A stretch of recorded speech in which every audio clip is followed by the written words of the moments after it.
ஜெகதீப் தன்கார் துணை குடியரசுத் தலைவர் திடீர் பதவி விலகல் எப்படி பார்க்குறீங்க சார்? ஒன்றும் தெரியல. அங்கே என்னமோ சம்திங் பாஜகவில் நடக்குது, அது மாத்திரம் தெரியுது.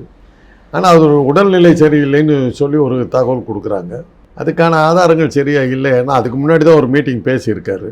பேசிட்டு 11 மணிக்கு மீட் பண்ணுறேன்னு சொல்லியிருக்காரு, வரவே இல்லை. அப்புறம் பார்த்தா சில முக்கிய தலைவர்களும் சேர்ந்து காணாமல் போயிருக்கிறாங்க. இது என்னன்னா, கொஞ்சம் அப்படி பின்னோக்கி பார்த்தோம்னா, மோகன் பகவத் வந்து ஆர்எஸ்எஸ் தலைவர் 75 வயசானவங்கன்னா வெளியே போகணும்னு சொன்னார். சொன்னது வந்து எங்கெங்கேயோ இடி விழுந்தது. இவர் 19 சொன்னார், இடி மிகப்பெரிய இடங்கள் எல்லாம் விழுந்தது. உங்களுக்கு தெரியும் யாருன்னு, மோடியை வச்ச குறிதாங்கிற மாதிரி.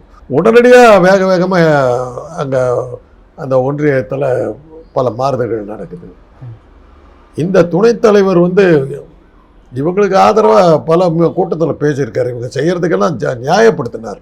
உதாரணத்துக்கு சொல்லணும்னா, நம்ம கவர்னர் ரவியினுடைய கூட்டங்களுக்கெல்லாம் அவர் வந்து கலந்துக்கிட்டு மக்கள் விரோதமான பேச்சுக்கள்லாம் அவர் பேசிக்கிட்டு இருந்தார். இதெல்லாம் பேசிக்கிட்டு இருந்தார். அந்த அளவுக்கு விசுவாசமாக தான் இருந்தார்.